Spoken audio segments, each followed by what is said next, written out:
everybody, and welcome to another Florida-friendly landscaping educational program. I'm here today with my regular co-host. See, I get to say that. Dr. Thank Bill you. Lester. Welcome, Bill. Good morning, Lily. How are you? I'm doing just great. Today, we're going to discuss climbing the IPM pyramid, and we're going to explore the steps of integrated pest management. And that is a system that was created so to make sure if you have any issues in your lawn or landscape, and your landscape plants, your flowers, your shrubs, anything, that you follow these steps. And we're going to go through this, and what I want you to remember is that you always start at the bottom with every plant that you have. You're not going to just jump, in the middle of this pyramid. So this is the integrated pest management pyramid that many professionals use. I know our Hernando County Mosquito Control uses the same system. They call it integrated mosquito management because they get very specific there, but they follow all these steps before they ever, apply any kind of chemical treatments. So I am Lilly Browning. I work for Hernando County Utilities in the water department. And my colleague here is Dr. William Lester. He is the horticulture agent at University of Florida IFAS at Hernando County. We partner together all of the time. So here is my email. If you have any questions, LillyB, LILLYB, at hernandocounty.us, or you can email Dr. Lester at wlester@ufl.edu. If you can choose either one of us, really, if we don't know the answer, we'll ask the other one. And if that doesn't work, we have people beyond us that we can find out information from as well. My program is Florida Friendly Landscaping, and here are the 9 principles of Florida Friendly Landscaping.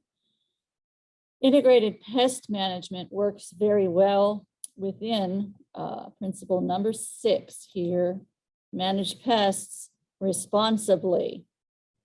So let's get started on talking about that.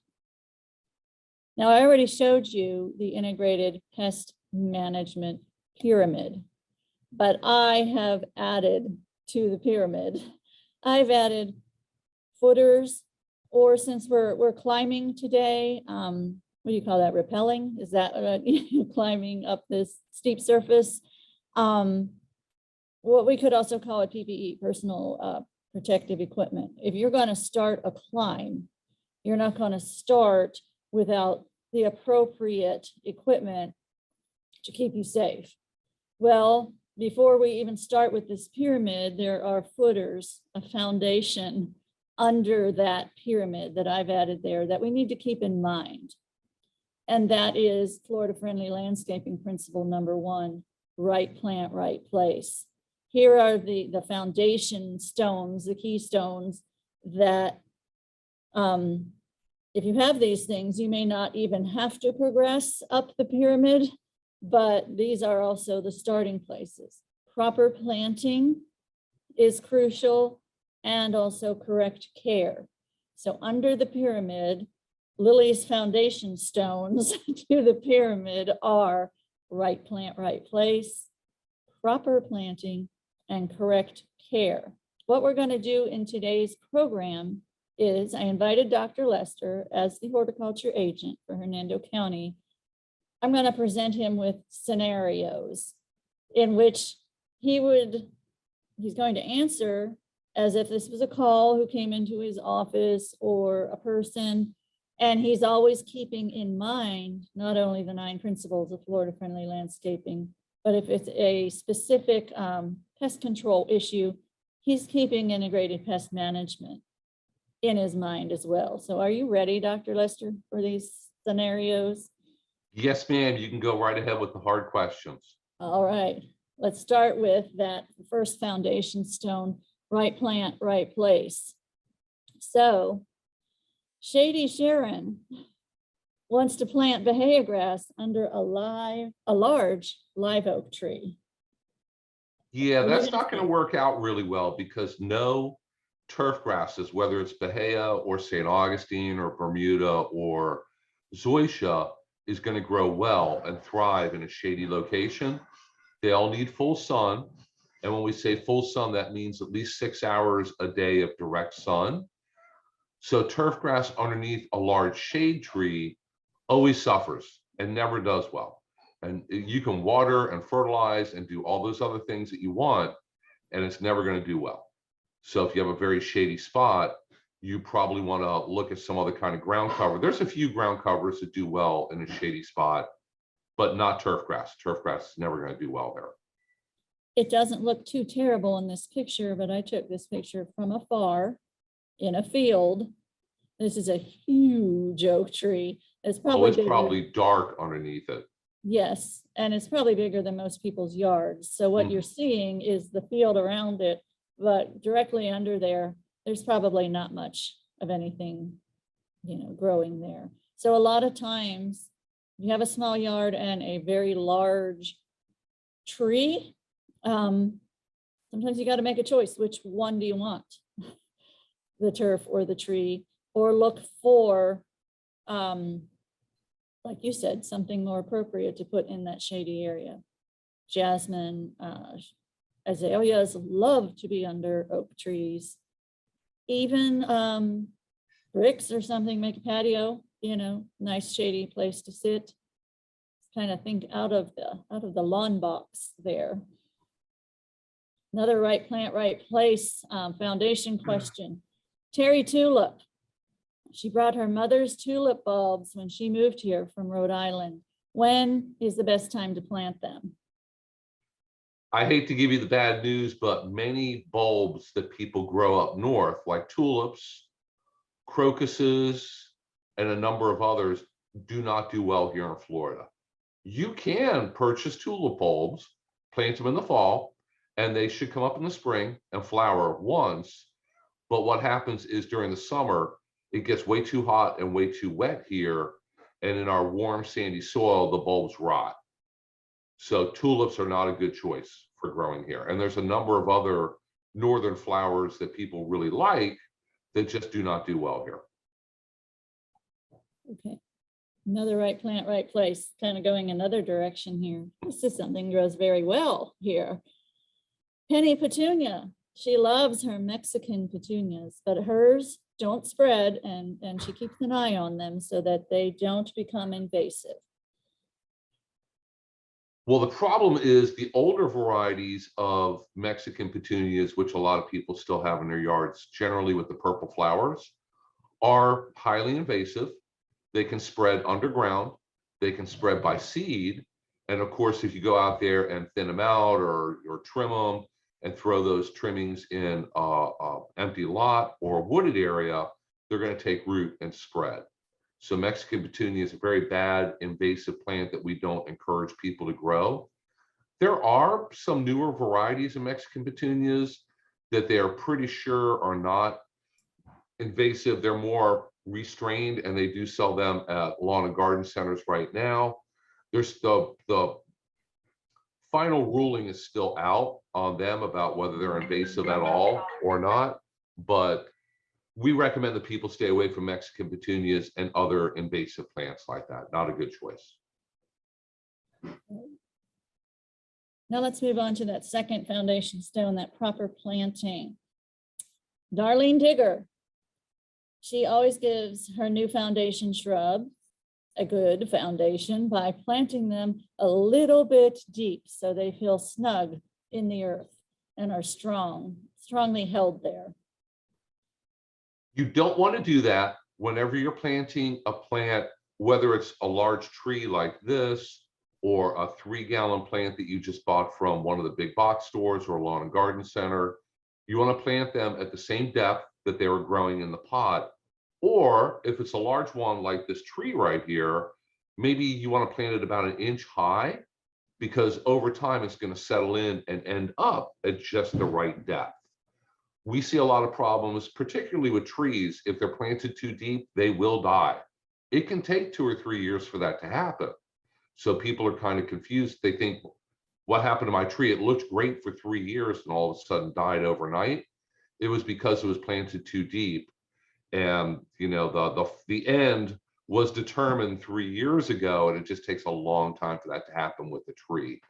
So very important, whenever you're putting a plant in the ground, plant it at the same depth that it was growing in the container. Okay.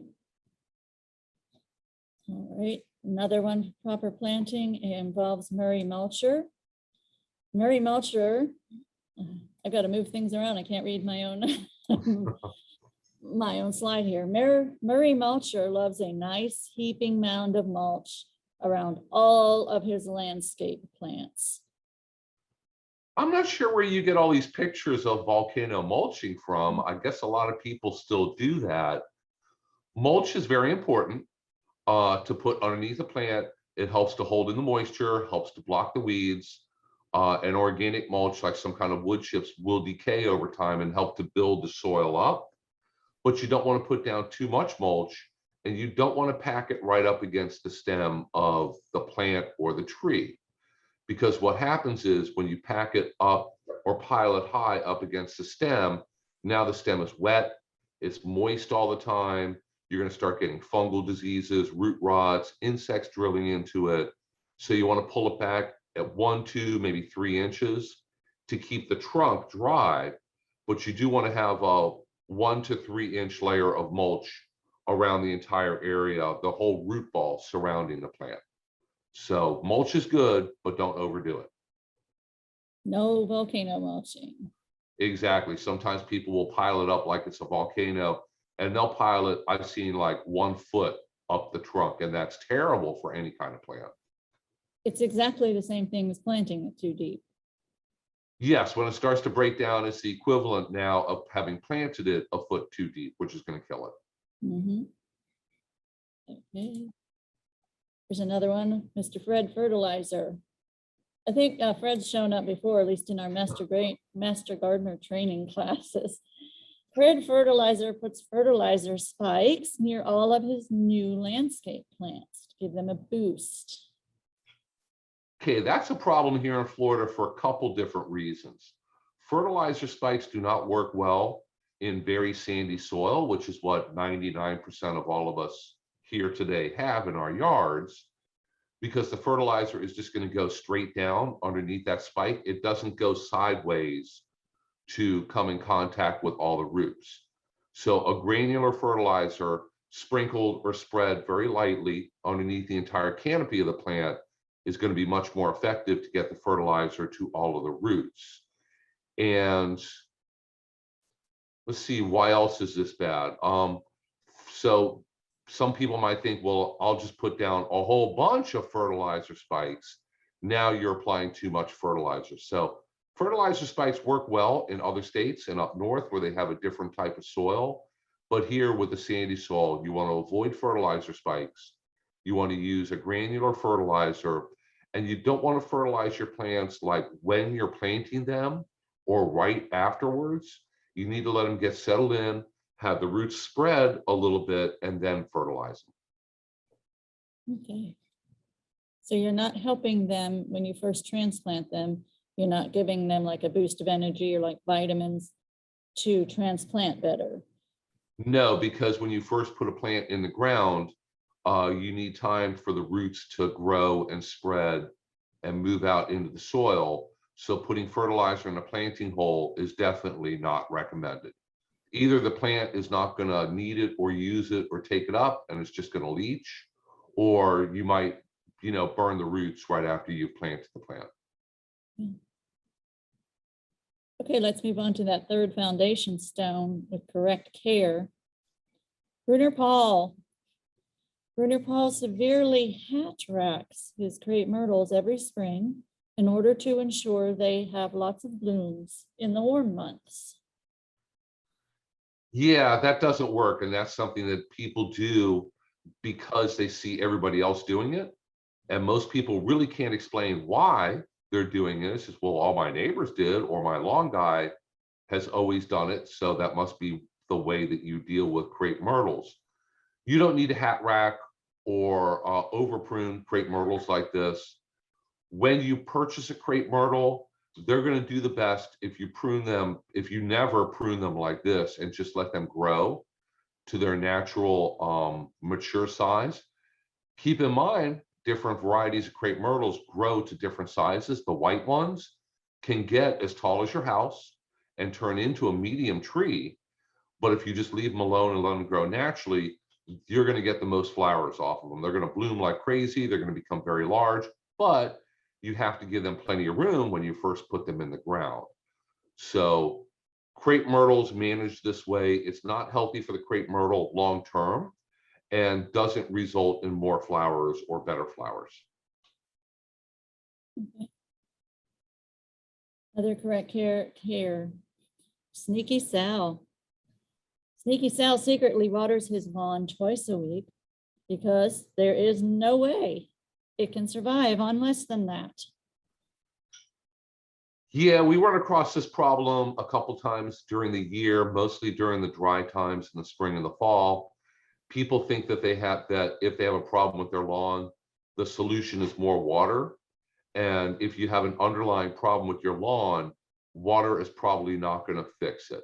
So if you have an otherwise properly managed, healthy lawn, it can get by just fine on one irrigation a week, even if it's not raining much like it, is this time of year right now. If you have the irrigation set and it's been checked, you don't have any broken heads, everything is running correctly. If you put down anywhere from 1/2 to 3/4 of an inch when you do water, that's going to be enough to keep your lawn going if it's otherwise managed correctly and healthy. And that's where the problem comes in. A lot of people don't manage their lawns well, and a lot of people have unhealthy lawns that have some other kind of problem that needs to be fixed first before the water is actually going to help. Okay. Another under correct care, Patty Palm. She gets her palms hurricane pruned every May. Boy, we're hitting all the most common questions and things that I see driving through my neighborhood. Many people and even commercial businesses and commercial services manage palms very badly. You don't want to go and prune all the leaves off and leave just a few of them, because over time that greatly weakens palm trees. It attracts palm weevils, beetles that will come to the palm, and once you get them, they're going to kill your palm tree. Not a whole lot you could do about that. With palm trees, you want to be very careful. Only prune off the completely dead leaves, because the leaves, as they turn brown, all the nutrients move from them to the newest leaf. So if you keep cutting off half green leaves and totally green leaves, over time your palm gets weaker and weaker, and you're going to shorten the life of your palm tree by quite a bit. Okay, no matter what the person says who comes up to your house right before hurricane season and offers to hurricane prune your palms, remember it's not really a thing. Yes, and in a number of Florida counties, there are ordinances against that, where if you do get your palm tree hurricane pruned, they will fine you and the service that did it. Oh, wow. So along with being unhealthy for palm trees, it makes them unsafe, because now you have a sick, damaged, half dead, possibly dying palm tree. And during a hurricane, that's much more dangerous than a palm tree with a bunch of leaves on it. Because an otherwise healthy palm tree, when the hurricane winds blow, and we don't recommend going outside during a hurricane, but if you were to do this, you see the palm tree leaves will wrap up over the growing tip at the very top of the palm and help protect it. So plenty of healthy green leaves on a palm tree is not a danger during a hurricane. That's a old wives' tale. And you can see the palms doing that on the news or on the Weather Channel. So you don't have to go Yes, outside. watch on the Weather Channel. Don't go out during a hurricane to watch your own. All right, now we're going to start, after we have done the foundation stones, we're going to start climbing this actual pyramid here. So we're going to start with prevention, the bottom and the widest section of our pyramid. So, Dr. Lester, you get a call from Oleander, and he loves oleanders of all colors. He wants to create a border of oleander all around his property. That sounds very nice, doesn't it?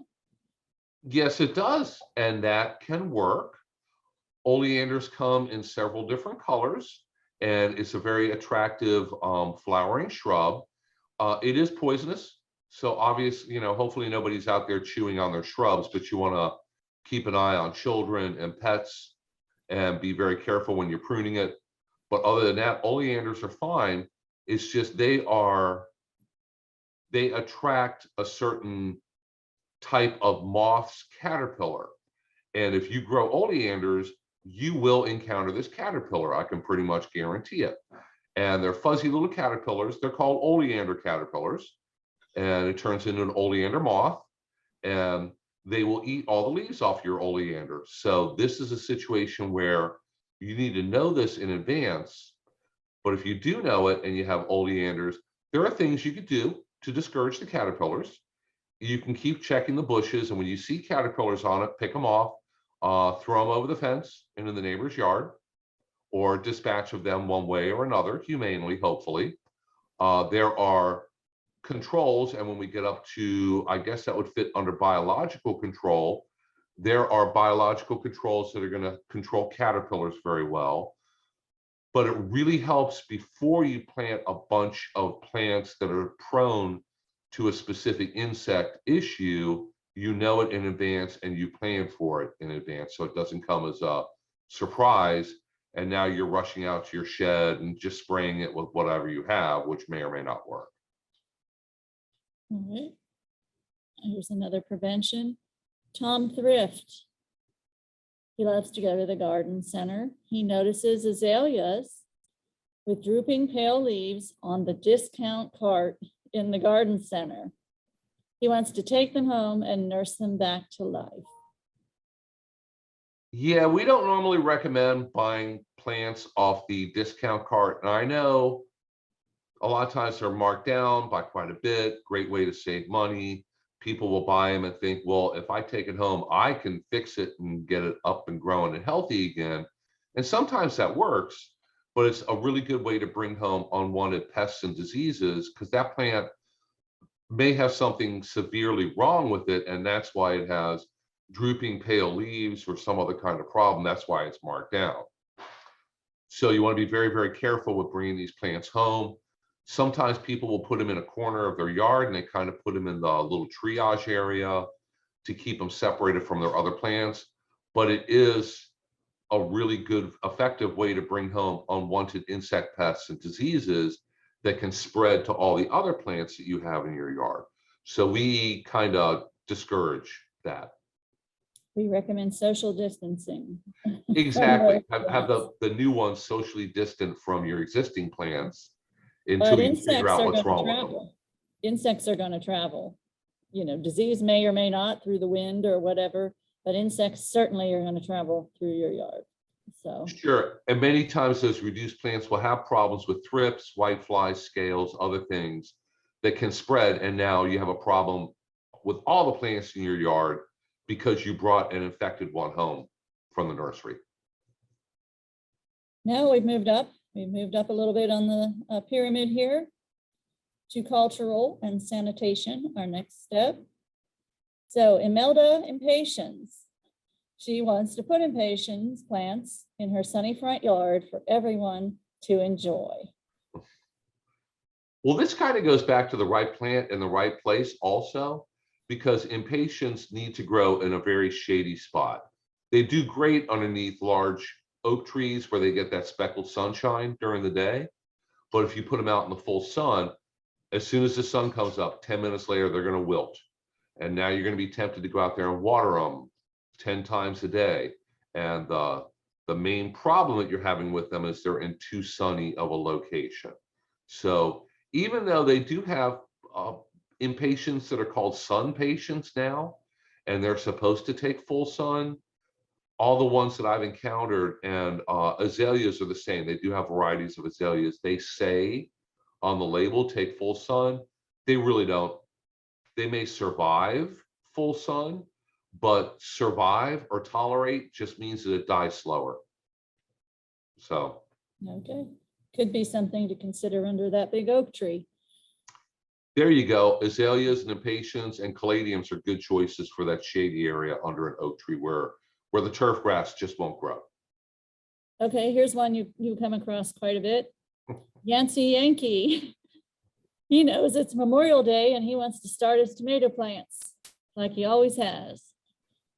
Well, I have to tell Yancey that I start my tomato plants from seed the week between Christmas and New Year's. And I have them out in the garden by late February. And by Memorial Day-ish, they're wrapping up for the season. Because here in Central Florida, our time schedule for growing all vegetables is totally different from up north. So very important that you get on the Central Florida calendar and plant things at the right time of year here and you don't say really where he came from, just from up north, and kind of get off the calendar that you followed up north. So I know up north, Memorial Day is the day to start tomato plants. Here, your plants, you're picking tomatoes and they're just about to wrap up for the year. I think he's from Maryland. That could be, sure. We would put them out Memorial Day. That was, in May. That was the right time of year for them. Messy Mike. He doesn't have time to sanitize or sharpen his gardening tools. And he often leaves them out in the yard for weeks at a time. Well, when it comes to cultural and sanitation, that's one of those things that you want to really keep an eye on, is keeping your tools and your equipment clean and sharp. The sharper they are, the better they're going to snip through what you're trying to trim. If they're really dull, they're going to crush the stems and damage them and leave really ragged cuts. And that's an ideal way for diseases to enter into that stem. You don't want to leave your equipment out in the yard for weeks at a time. I'm guilty of that, but you don't really want to do that. Things get rusty, things get dull. So keep your gardening tools and especially your pruning equipment sharp and keep them clean also. And all you need is a little spray bottle of rubbing alcohol, the 70% isopropyl alcohol you buy at the grocery store. Put it in a spray bottle and just give your equipment a quick spray and it sanitizes them, dries up right away. Works really well, very easily. If you don't sanitize your tools and you trim a diseased branch, after that, every branch you trim, you just put that disease into it. So sanitation is very important. Yes, I probably also would be guilty of it, but there's someone else who lives at my house who kind of picks up after me when he sees that I've done that. All right, another one, Wanda Waterer.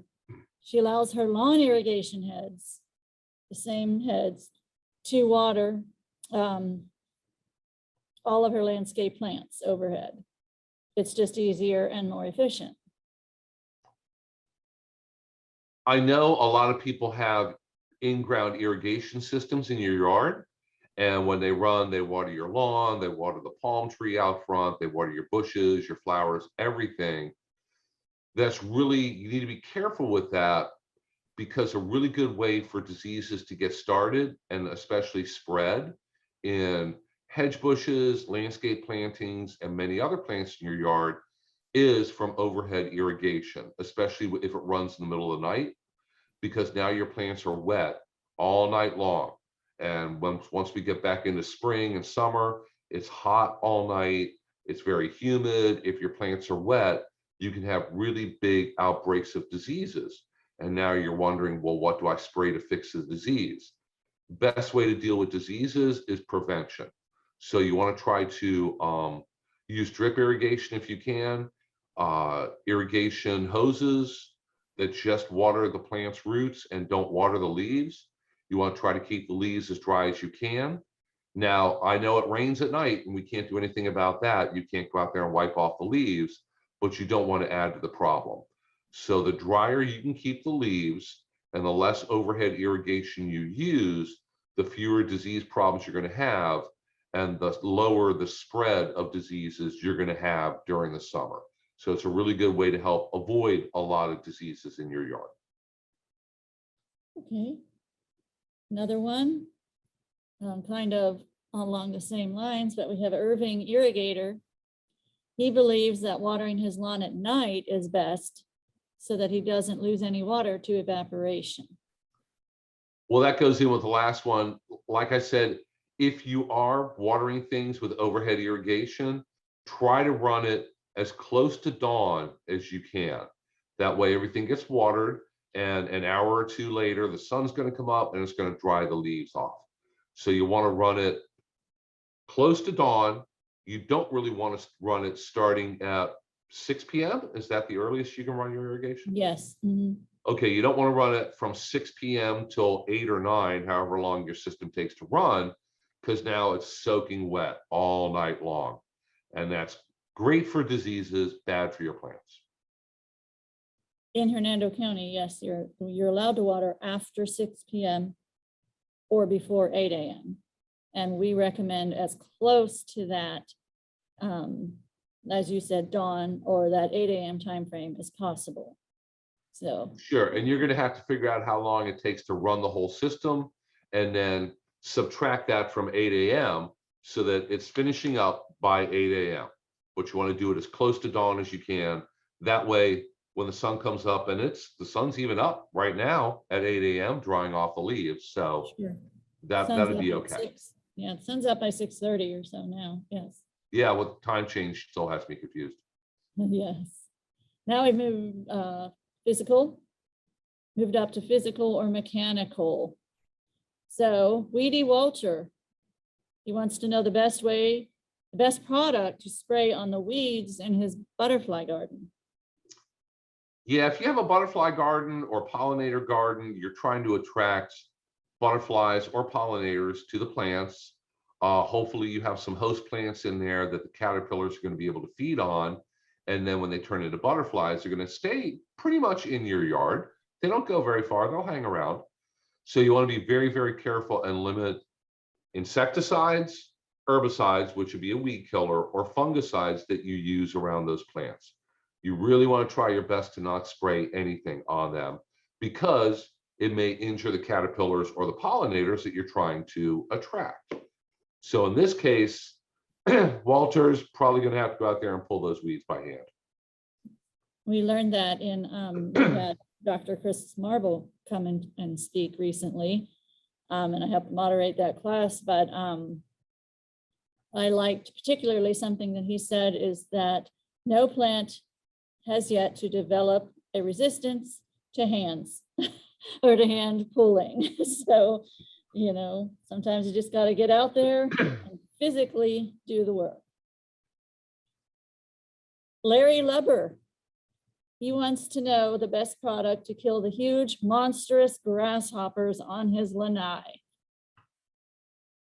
Well, what I do with them is I just, when my wife yells at me and I have to do something with it, I just pick them up and throw them over the fence into the neighbor's yard. I'm not sure if they appreciate that or not, but that's a good physical removal tactic. If you wait until those grasshoppers are very large in late summer, it's too late to control them. They hatch generally the first or second week of March, all depending on the weather during the winter. So you want to go out there and look for them when they're very, very small in March. And when they first hatch, they all hang out together in great big groups. You can sweep them into a bucket of soapy water. Bleach and water works well. Alcohol and water is going to work well also, or probably spray them with insecticidal soap. And that way you're going to reduce the numbers of them. They only have one brood per year. So the ones that hatch in the spring are the ones that become huge by the end of summer. So the time to control them is in the spring. By the time we get to the end of summer, the over the fence or some other kind of physical, bottom of your boot, whatever it might be, is going to be the only way to deal with them. And when they are young and hanging out in groups, they are black with a little red or orange stripe on them. And then they grow up into the green, very large grasshoppers. I see them every summer. I don't bother to do anything with them. And I still have a yard. So, Yeah, I have them, and I have never caught them damaging anything. I have a holly hedge out front, and they're always on it, but they never eat the leaves. I had some of my tomatoes this spring. They never ate the tomato leaves. So just they because like they're bulbs. there doesn't mean they're damaging anything. They like bulbs. They're going to eat your amaryllis if that Sure, is. if you have amaryllis, they will eat them to the ground. Mhm. But then you do the physical control that Dr. Lester spoke of. Over the Here's another. fence. Don't throw them over the fence. The bucket of soapy water.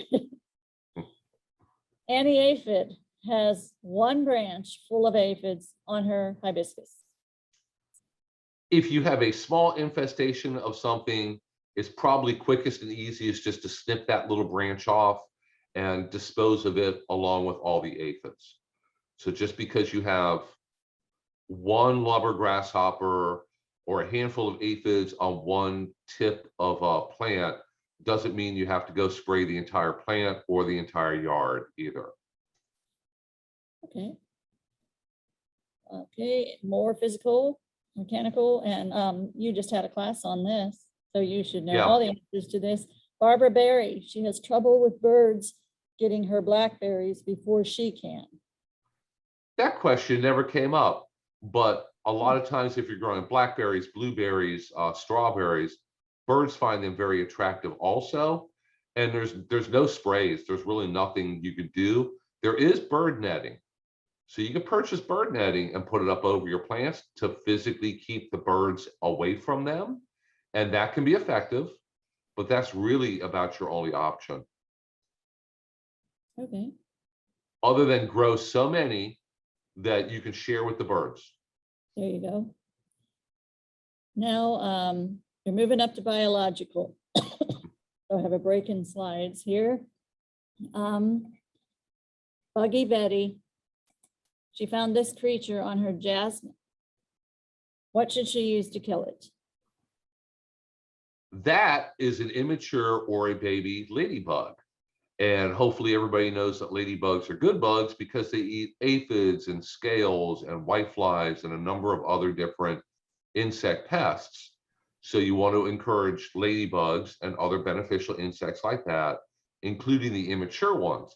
And this guy right here is going to eat as many or more aphids than an adult ladybug will. So it's important that you have kind of a working knowledge of what different beneficial insects look like. So if you do see them on the leaves, you'll know it's one of the good guys and not one of the bad guys that you're going to want to spray and kill.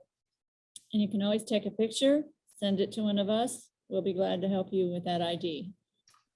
Yeah, and if you send a good clear picture like that, that's a good picture. I mean, we can ID that one just fine.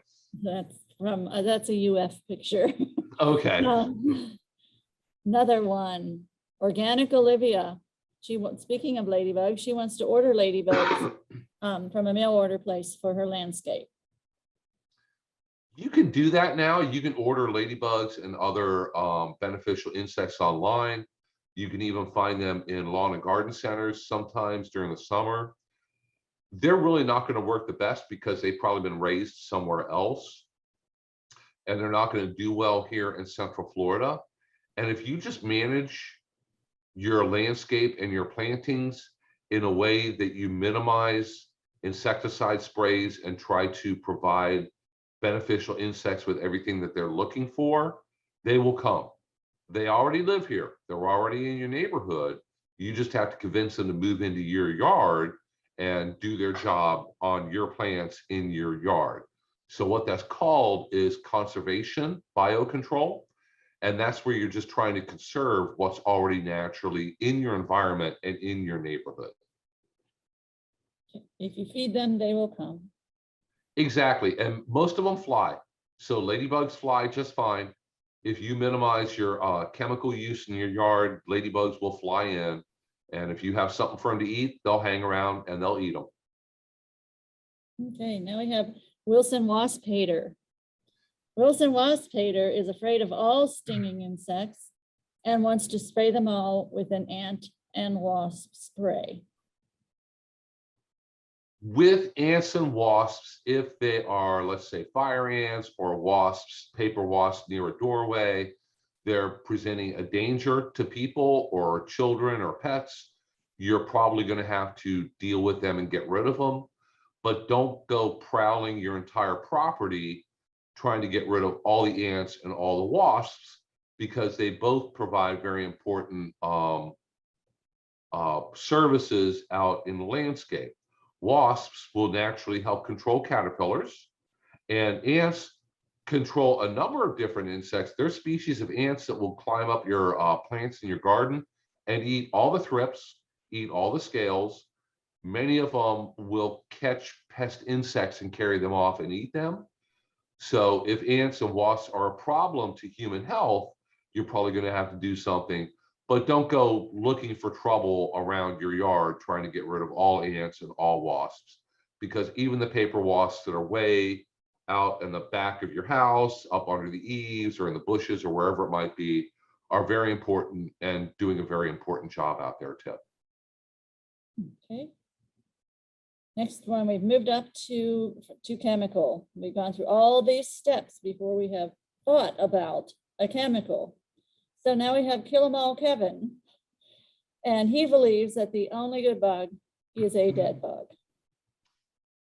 Well, we encounter a lot of people that have the attitude that they want to try to sanitize the great outdoors, and they want to get rid of every insect, good, bad, in between, all the lizards, all the snakes, all the frogs and toads and everything. You can't sanitize the great outdoors. And if you do go out there and overspray, you're going to throw things out of whack, because you're going to kill off some beneficial insect that was keeping something else under control that never used to be a problem. And now you have a huge outbreak of weird things. So if you kill all the snakes, you'll have a lot more mice and rats. If you kill all the ladybugs, you're going to have outbreaks of all kinds of different pest insects that maybe you never had a problem with before. Lizards, those little anoles, the ones that run around your sidewalk and bushes and everything, all they do is all day long, they eat bugs and make babies, and that's it. And they eat a lot of bugs, and they provide a lot of control for things trying to sneak into your house. So if you encourage a lot of those things in your yard, you will have far fewer problems with bugs in your house, insect pest problems on your plants. If you encourage wasps and birds, you'll have fewer caterpillars eating your leaves. Things are going to work a lot better. If you overspray, you're going to cause some really weird problems that when you come in and describe them to us, we're going to be kind of scratching our heads like, I don't know what you did, and I don't know how you're going to fix it, but you really got yourself into a weird position here from what you did. So don't overspray and don't try to sanitize the great outdoors, because it doesn't work. Right. And 99% of the insects out there are either beneficial or they're just there. And they're still beneficial because they're providing a food source, you know, for the circle of life. Only 1% are considered pests. So, yes, and we're having huge issues with birds not having enough insects to be able to feed on. yeah. So remember, you know, birds need those insects out there too, and the birds are going to eat quite a few of them. So sometimes if you're patient, your problem's going to go away, or a bird or a lizard is going to help get it back under control for you. Next time a lizard, you know, flitters by you when you walk outside, just think in your mind, free pest control. There you go. Now let's talk about Sally 7. There's something wrong with Sally 7's gardenia. She usually just applies 7 because her mom told her it was the overall fixer of plant problems. Yeah, I think in 8 years, I've only had to recommend the insecticide 7 maybe 3 times for very specific situations. So it's very important that if you have a problem, you figure out what the problem is first before you spray anything. A gardenia could have nutrient issues, it could have a disease, it could have insects, it could have a problem with the pH in the soil, because gardenias have to grow in very acidic soil. So don't assume that your plant, because it doesn't look good, has an insect problem. Maybe it doesn't. You need to actually catch the insect, because if you can't drop it in my hand, it's an imaginary insect. And we don't have any recommendations for imaginary insects. But if it does have an insect, you can send us a picture. You can bring us some of them in a container, a baggie, a pickle jar. We've seen it all. And we'll figure out what it is, tell you if it's a good bug or a bad bug, and exactly what you could spray that's going to be safe for you and your kids and your pets to get it under control. So you have to start with identification. You don't want to start with just spraying anything, whether it's 7 or anything else. Okay. Another chemical question. Roses have black spot. Should he ignore it or spray it? Unfortunately, roses don't do well here in Central Florida. The cracker roses and native roses do better. A lot of people don't like them all that much because they get very large and gangly. They have small flowers. The hybrid tea roses that do well up north do not do well here. They get black spot and a lot of diseases. But if you do have roses, you're going to get black spot. You're going to have to spray it with a fungicide to help prevent the black spot. So in that situation, she would need fungicide. But you need to remember, roses are going to need a never-ending parade of fungicides and insecticides because they do not do well here in Central Florida. They're going to be really tough to grow. Okay. Natural Nancy, she wants to treat her vegetable garden with only natural products, no chemicals. Well, that's a big philosophical question, I guess. We don't look at things as being natural products, chemicals. People used to, hundreds of years ago, use arsenic for insecticide. Arsenic works great killing insects. Arsenic is also extremely dangerous to people. Arsenic is in the soil, so you don't get much more natural than that. It comes straight out of the soil in the ground underneath our feet. So natural doesn't mean safe. Chemical doesn't necessarily mean dangerous. They're all different. And when we give recommendations, we start with what is going to be the safest to use, lowest toxicity to off-target organisms. So that means anything that you're not targeting. So like you, your family, your pets, your neighbors, that's also going to be effective. So there are, for 99% of insect or disease problems, there's something safe that you can use that we're going to recommend for starters. Many times it's approved for organic production, but there are things that you could use for organic production that are dangerous also. Liquid copper, very effective fungicide. It's approved for organic production. You have to be careful with it. It can be dangerous. So with anything you're using, whether it's natural, chemical, whatever it might be, you need to read all the label directions and follow them. So there are things that Natural Nancy could use, and that's probably what we would recommend first anyway for whatever her problem is. Okay. All right, so we've gone over all those scenarios. Just wanted to point out that this pyramid, integrated pest management, it applies to any plant and any problem.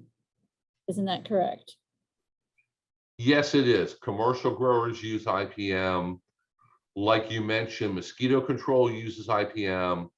They put together written IPM plans for schools, school systems, hospitals, hotels, businesses.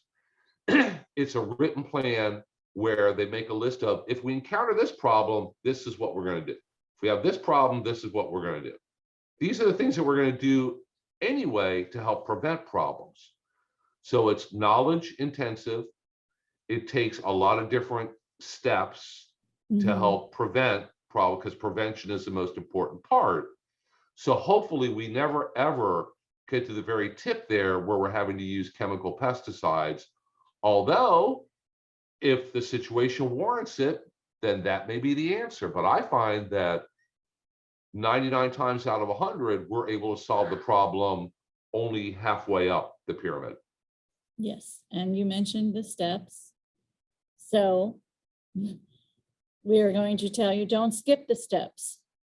Don't jump up. You're going to have a pretty, a pretty good head start to be able to jump up to that top immediately to chemicals. And you'll probably, fall off of it. This gentleman here, this climber, well, he started at the foundation and he moved up each step one at a time. We took scenarios wherein you answered based on, physical, mechanical, biological, all the steps, but that was with the assumption that the steps under it were already followed. So you can't start climbing something in the middle or at the top. You always got to start at the bottom for every issue that you have. With those foundation stones that I created, and then, like you said, the prevention is sometimes you'll just get your answer with prevention. Then you may need to move up to how do you take care of it? What cultural things, what kind of area is it in? What kind of tools are you using? Then maybe you find, there's actually something that needs to be done, and it can be done physically or mechanically, like mulch, smothers weeds out, that kind of thing. Then you may realize, like you mentioned, I've got all these biological, nature knows what it's doing. There's already all these checks and balances within nature. 99 times out of 100, like you said, if you just let nature do its thing, it's going to take care of itself. We go through all of that before we think about what kind of chemical. And then once we get to a chemical, we want to make sure that we are using the proper chemical, starting with the least toxic, like horticultural soap and oil, neem oil, citrus oil, something like that, for the correct problem. Because as I think you alluded to, insecticide is not going to do anything about a fungus, Exactly. So now that we've gone through all that, we do have upcoming classes.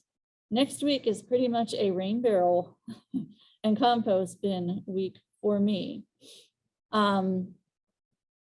We do have an in-person one at the beautiful Chinsigat Conservation Center, and then a virtual one the next evening, which those rain barrels will be picked up the next day, Friday the 19th, at Dr. Lester's office. If you have an interest in a rain barrel or a compost bin, email me and I'll give you my email again before we leave. That's the first step in participating, so that you know the cost and all of that.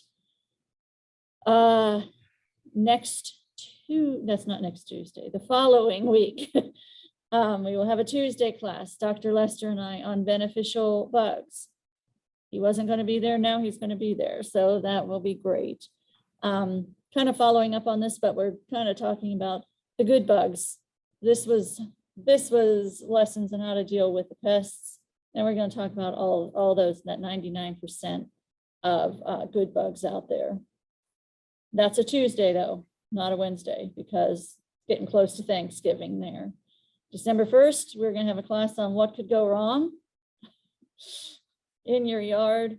And then I have another rain barrel workshop coming up as well.